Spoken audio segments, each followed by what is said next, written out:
Hello student, welcome to TSN। Good morning student 12th class. ये last video है हमारे chapter number 9 का।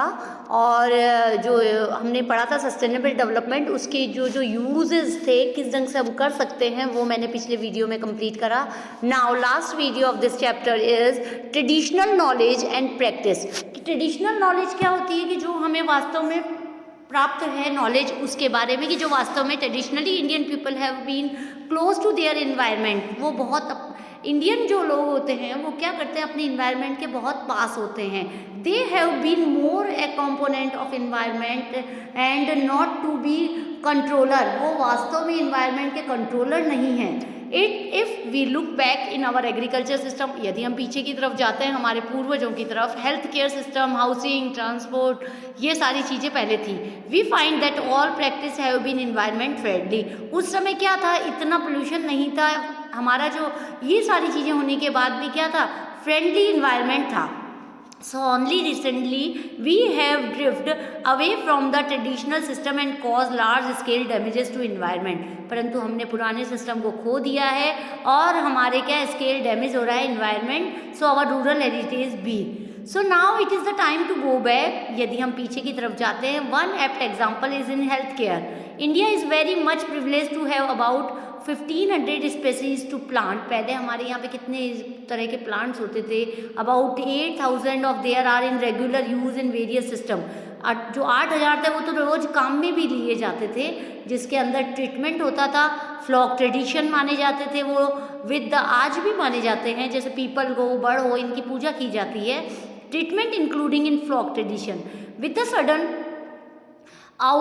onslaught of the western system of treatment। परंतु जैसे जैसे वेस्टर्न सिस्टम आया, we ignore our traditional system. हम हमारे पुराने सिस्टम को भूल गए हैं। So such system such as Ayurveda, Unani, Tibetan, folk system, these healthcare system are in great demand again the treatment chronically health problems। हमारी जो पुरानी हेल्थ प्रॉब्लम्स होती थी वो इन चीज़ों के द्वारा ख़त्म हो जाती थी। योगा करते थे हम लोग, और आयुर्वेद के अंदर बहुत सारी चीज़ें ऐसी है जो हम यूज़ करते थे। सो फॉर इन चीज़ों को, इसके अंदर हम कई चीज़ें ऐसी थी जो हम बनाते थे। इसके अंदर कॉस्मेटिक प्रोड्यूस भी होते थे, जैसे hair oil, toothpaste, body lotion, face cream, and what not is herbal is composition. जो हर्बल चीज़ें थी वो इस कंपोजिशन में आती थी। Not only are there these produce environment friendly, परंतु वास्तव में पहले ये काम होते थे, परंतु फिर भी इन्वायरमेंट क्या था, फ्रेंडली था। They are relatively free from side effect. ये चीज़ें हमें क्या दे रही है, हमें साइड इफेक्ट नहीं दे रही है। Do not involve large scale industries and chemical processing. ये इसके अंदर जो केमिकल होते हैं वो नहीं होते, शुद्ध चीज़ें हमें मिलती है। तो हम ये कह सकते हैं कि यदि हम ट्रेडिशनल रूप में अगर हम हमारे इन्वायरमेंट को अपनाते हैं तो ये हमें बहुत एक हेल्दी लाइफ देता है। Bio composting in our quest to increase agriculture production during the last 5 decades or so, we almost totally neglect the use of compost and completely switches over the chemical fertilizer।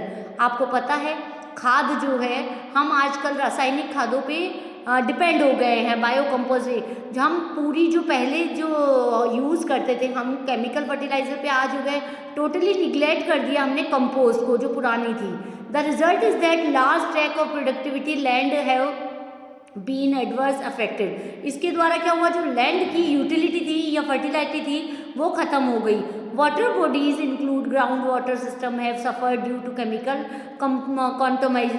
Contamination and demand for irrigation has been growing up after few years. आपको पता है जितना chemical का use किया जाता है उतना ही water system जो हमारा है सफ़र ड्यू टू केमिकल कंटेमिनेशन।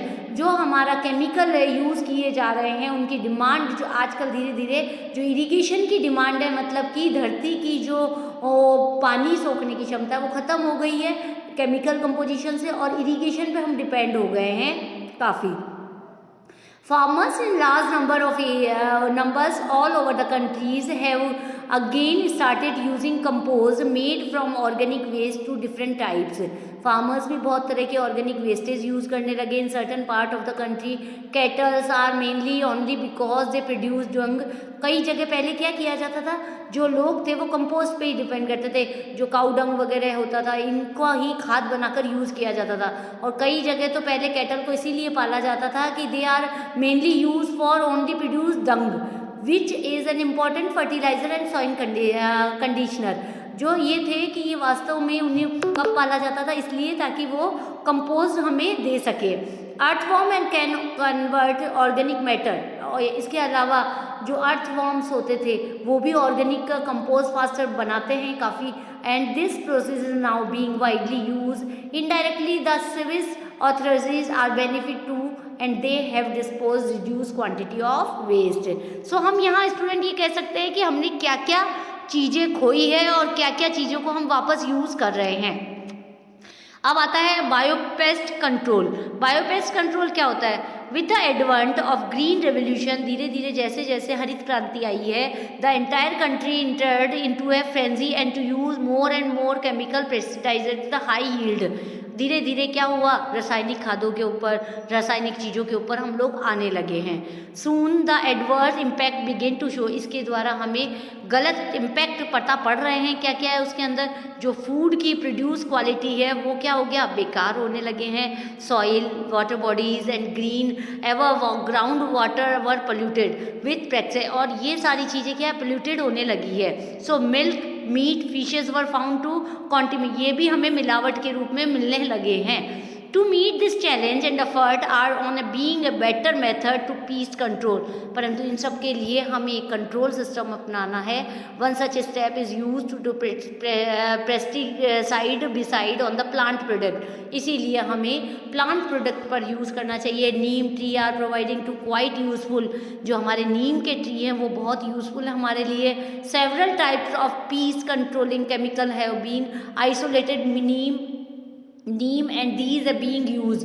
जो नीम का यूज़ जो पुराने लोग करते थे वही आज करना चाहिए। मिक्स क्रॉपिंग अपनानी चाहिए जिसके अंदर सारी सेम लैंड में बहुत सारी चीज़ें एक साथ उत्पन्न हो सके।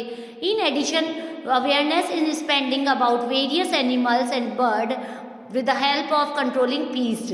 For example, snakes are one of the prime।